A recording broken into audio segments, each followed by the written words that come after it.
হরে কৃষ্ণ। প্রিয় বৈষ্ণব মণ্ডলী, আশা করি আপনারা ভগবানের কৃপায় কুশলে আছেন। আজ আমরা শ্রবণ করব বৈশাখ মাসের মাহাত্ম্য।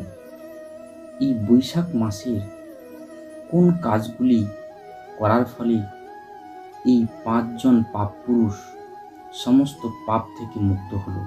একটি প্রাচীন ঘটনার মাধ্যমে আমরা সেটা জানব। তাহলে আসুন আমরা শ্রবণ করি। প্রাচীনকালে মুনি শর্মা নামে এক বিখ্যাত মহর্ষি ছিলেন। তিনি ছিলেন ধার্মিক এবং সমস্ত সদ্গুণে ভূষিত এবং সবসময় বৈষ্ণব সঙ্গ করত। ও তিনি ছিলেন ত্রিকালজ্ঞ, ভূত ভবিষ্যৎ সমস্ত কিছু বলে দিতে পারতেন। সবসময় তীর্থযাত্রা করত। সেই মুনি শর্মা একদিন বৈশাখ মাসে নদীতে স্নান করতে যাচ্ছিল। হঠাৎ রাস্তার মধ্যে একটি বটগাছ ছিল। সেই বটগাছের নিচে 5 জন ভয়ঙ্কর কালো আকৃতির 5 জন লোক বসে একে অপরের সঙ্গে গল্প করছিল। মনে হয় যেন তারা একসঙ্গে থাকে। তখন সেই মুনি শর্মা ভাবল, এই গভীর জঙ্গলে এই লোকগুলি কোথা থেকে এসেছে? সেই 5 জনকে দেখলে মনে হবে চোর বা কোনো পাপ কাজকর্ম করে এসেছে। এই মুনিকে সেই 5 জন লোক দেখতে পেয়ে হাত জড়ো করে বললেন, হে ব্রাহ্মণ মুনি, আপনাকে দেখে পুরুষোত্তম বলে মনে করছি। হে ব্রাহ্মণ দেব, আমরা আমাদের নিজের দুঃখের কথা আপনাদের কাছে বলতে চাই, আপনি কৃপা করে শুনুন। 5 জনের মধ্যে একজন বলছে, আমার বাড়ি পাঞ্চাল দেশে, মানে দ্রৌপদীর বাপের বাড়ি যেখানে। আমি জাতিতে ক্ষত্রিয়, আমার নাম নয়বাহন। আমি মোহবশত রাস্তার মধ্যে এক ব্রাহ্মণকে হত্যা করেছি। সেই পাপে আমি শিখা পইতে তিলকহীন হয়ে ঘুরে বেড়াচ্ছি।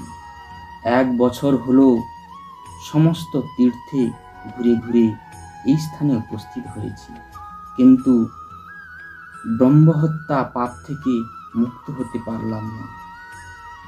প্রথম ব্যক্তি দ্বিতীয় ব্যক্তিকে দেখে বলছে, এই যে ব্রাহ্মণটিকে দেখছেন, এর নাম চন্দ্র শর্মা। ইনি মোহবশত বিবেক শূন্য হয়ে গুরু হত্যা করেছেন। ইনি থাকেন মগধ দেশে।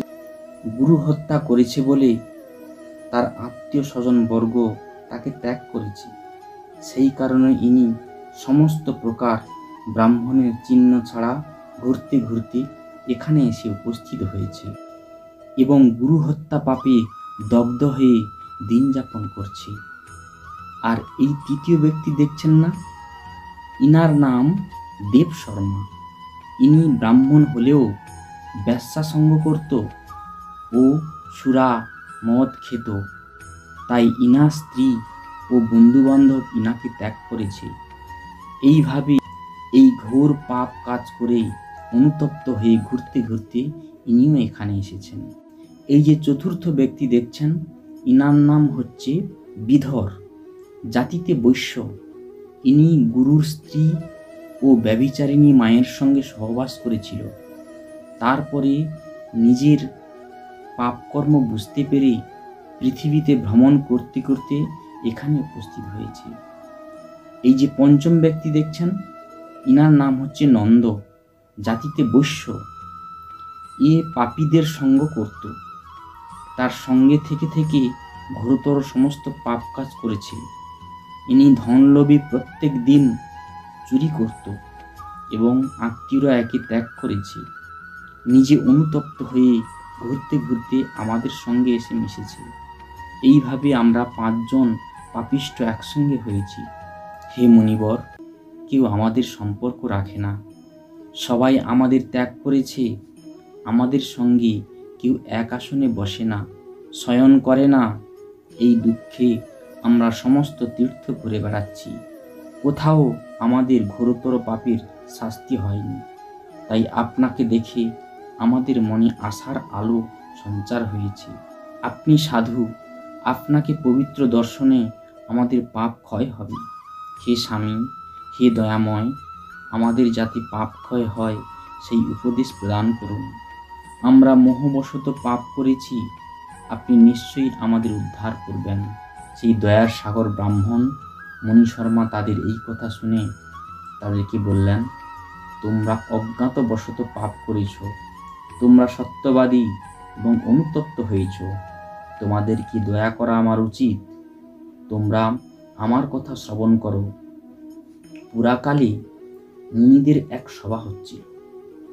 সেই সভায় মহর্ষি অঙ্গিরার মুখে যা শুনেছি আমি তাই বলছি।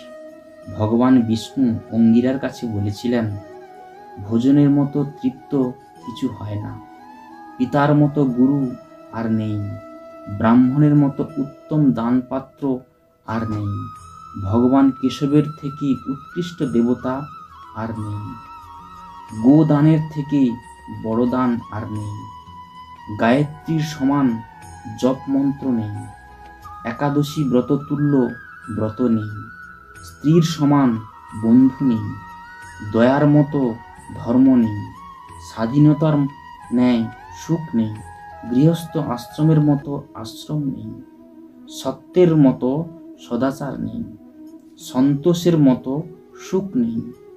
এইরকম বৈশাখ মাসের সমতুল্য সর্বপাপ হরণকারী মাস নেই।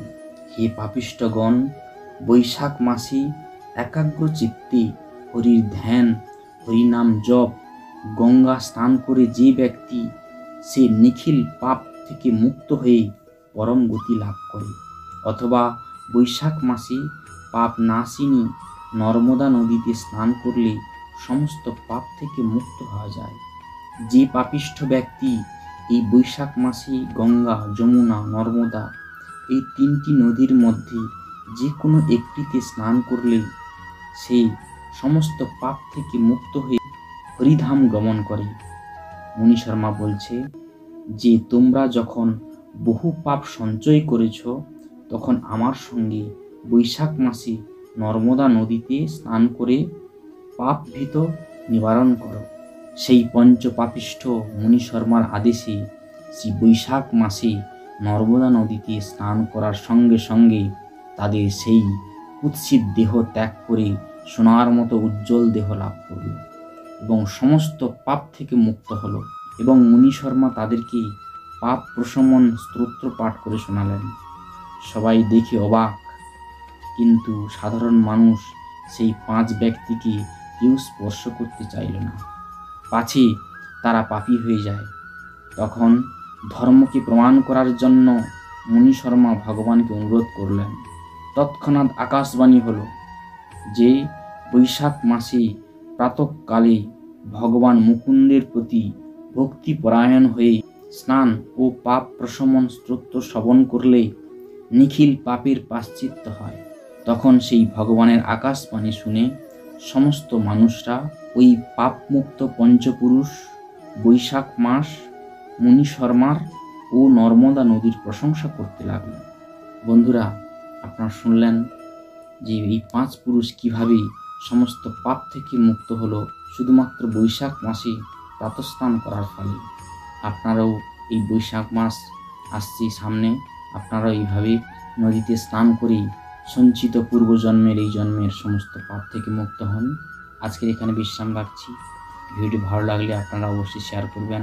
এই চ্যানেলে যারা নতুন, আপনারা অবশ্যই চ্যানেলটিকে সাবস্ক্রাইব করবেন এবং পাশে থাকা বেল আইকনটি ক্লিক করে রাখবেন। যখন আমি নিত্য নতুন ভিডিও আপনাদের উদ্দেশ্যে আপলোড করব, সেই ভিডিওর নোটিফিকেশান সর্বপ্রথম আপনার মোবাইলে পৌঁছে যাবে। আজকের মতো বিদায় নিচ্ছি। সকলে ভালো থাকুন, সুস্থ থাকুন এই কামনা করে। হরে কৃষ্ণ।